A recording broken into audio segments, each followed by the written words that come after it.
В Киеве правозащитники презентовали издание «Крым без правил». Первые два выпуска посвящены теме права собственности и свободе передвижения. Эксперты уверяют, это попытка сделать юридическую оценку событий в Крыму через применение международных стандартов прав человека. Координатор Комитета защиты прав крымских татар Синавер Кадыров в доказательство нарушения прав человека рассказывает свою историю. В начале года оккупационная власть обвинила его в нарушении пересечения границы.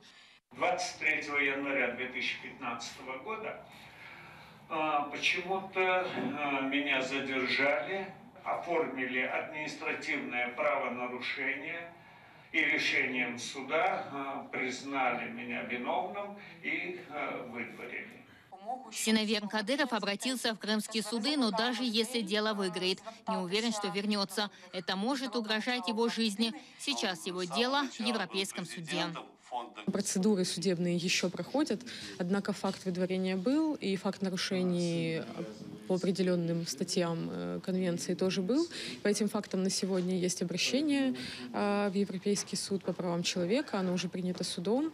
Эту жалобу готовили юристы регионального центра по правам человека, эксперты.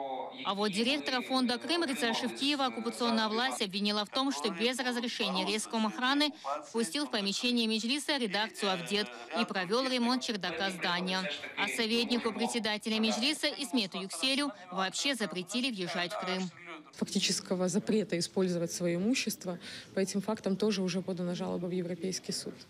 Что касается Исмета Юкселя, то по нему идет исчерпание национальных средств защиты. На сегодня решение о запрете ему на въезд в Российскую Федерацию обжалуется в судах Российской Федерации. Эксперты говорят, все эти процессы – это попытка дать юридическую оценку событиям в Крыму из-за нарушения международных стандартов прав человека. Це, по суті, наша доказова база перед світом у всіх тих злочинах, які здійснює Російська Федерація або каральна окупаційна влада по відношенню до громадян України, жителів Криму. Тобто наша задача – це все фіксувати, збирати і, звичайно, це все розповсюджувати. Издание «Крым без правил» может быть полезным для специалистов, которые готовят дела для обращения в Европейский суд по делам человека. Эльвина Седулаева, Ислам Пинка, Заман, АТР.